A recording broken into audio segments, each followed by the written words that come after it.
speaking about Chicanos, I have to ask you the Tokra question. Okay. How did you meet Tokra? Okay, I met Tokra through Eazy.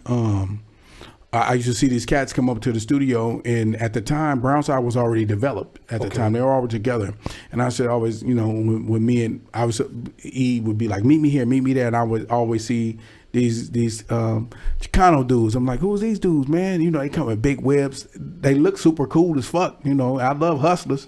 You know what I mean? He's like, hey, man. And so he'll introduce me to Tokra and Danger, rest in peace, Junior, all in the whole clique. And so I was like, yeah, I like them dudes. And he was like, man, I want to put you with them. You know what I'm saying? I was like, sure, man. You know what I'm saying? I think at the time I was actually either developing Smile Now, Cry Later for Frost. So I already was trying to, because Eazy's mission was to really support Chicano rap. Okay. You know, it's a big thing that we wanted to do at Ruthless Records. We wanted to have a division with nothing but Chicano rap, Ruthless Chicano. So that was our next step. Okay. Well, why do you think that Eazy wanted to move in that route? I think one was, he always tell me, man, you know, we have big support from them and we got to definitely support them, you know. And I think he felt like it's like it mirrored us. Okay. You know, like they have something to say, like we got something to say. And he was a visionary. So he saw that. And I think with him, it's a tragedy for Chicano rap, and not saying that the guys were successful, because I think he would have made it on a powerhouse level because he's a visionary. Yes. He would have actually knew how to line it up, dress it up, and make it be really official, to where it's like, now when you kind of look at it, it's kind of like everybody kind of like, it's like vigilante world. Like he would have had structure, like just like he did for us. You know, I think he wanted to do Chicano rap the same way like he did for us with Ruthless Records, how he structured us up and made us like household. Okay. You know what I mean? This is vision. It takes a vision. It takes a visionary. And that's why when we start working with Kid Frost and we started working with Brownside on the first record, he knew exactly how he wanted to do it. And so he put me with him, and then we created Eastside Drama, you know, and the rest is history.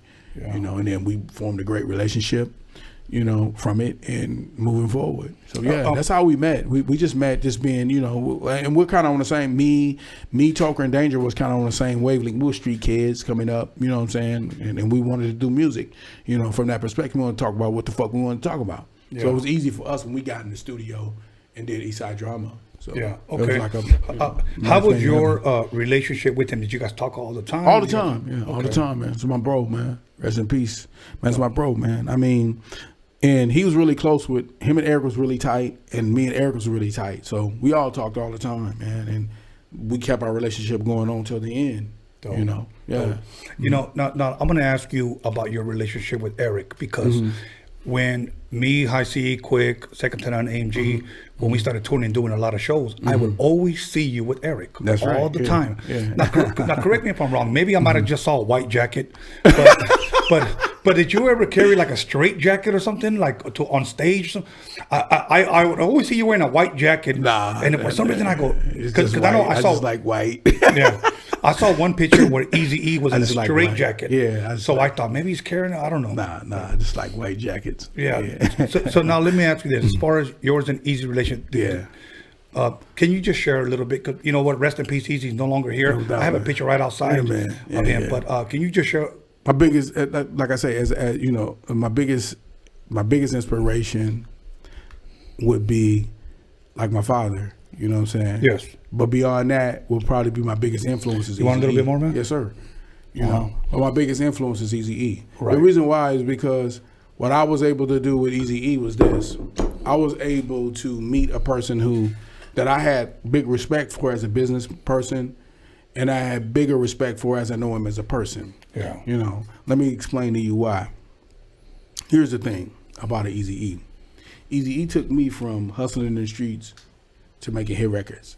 But within that, he confined in me as a human being to where, like, he would tell me certain things, like how to make me progress as a young player in life. Yeah. You know, like what to do, how to navigate, how to move, how to handle myself, how to be the consummate businessman, how to be the consummate person and how to be the consistent person, like with how you deal with people.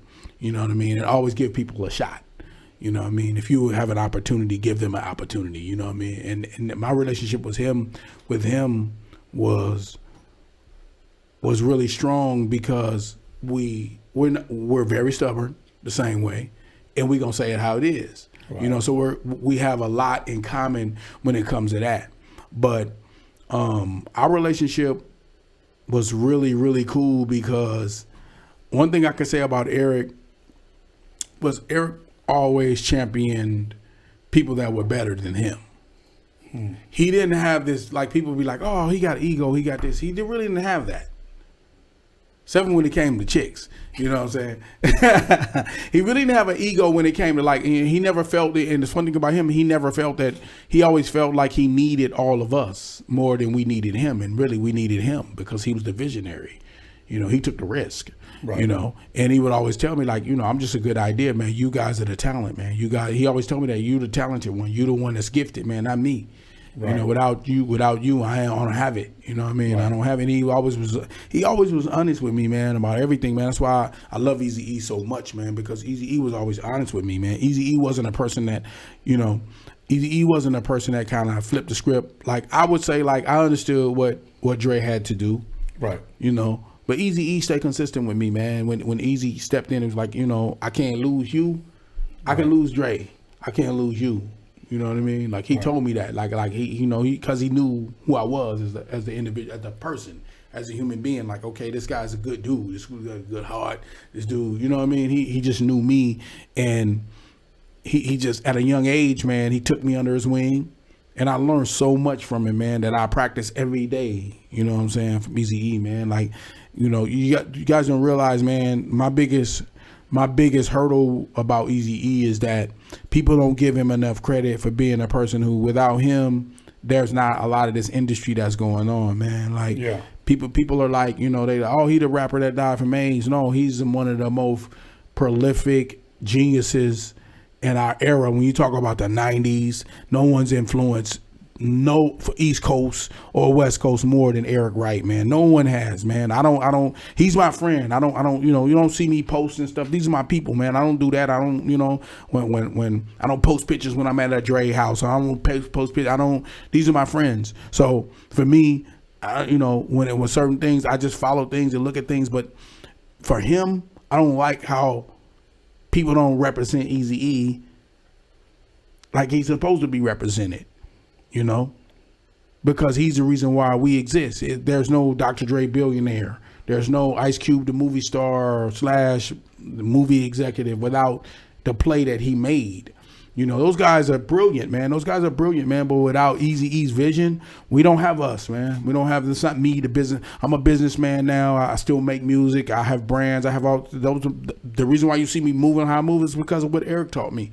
Yeah. My daddy didn't teach me that. My daddy's a great guy, you know, rest in peace. But he didn't teach me that. He taught me that, you know. Yeah. So he's man. I can't even explain to you the stuff that he taught me just at a young age, man. Yeah. You know. And he was young. He was a young guy, y'all. Everybody got to know. Eazy-E wasn't that old.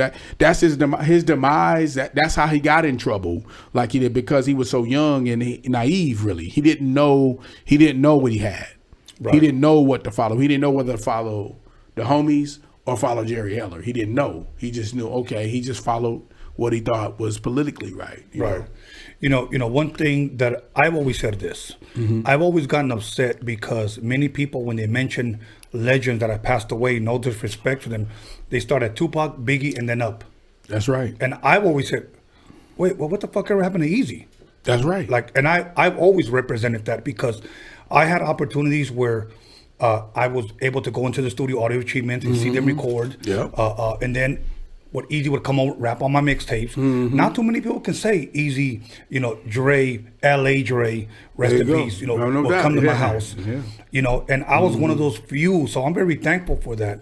But I have to give credit where credit is due. Right. It has to be given to Eazy. Now, that's right. Me too. I mean, industry, when you talk about industry, like I tell people all the time, and I'm not just on my West Coast, I'm talking about the reason why you have the surgence of all of these people rapping from their hood, their projects, their boroughs. It's because of what's straight out of Compton and Eazy Does It done. Yes. It's that vision of where you can keep it real beyond real, and how his vision made it household. Yes. You know, on everybody's level.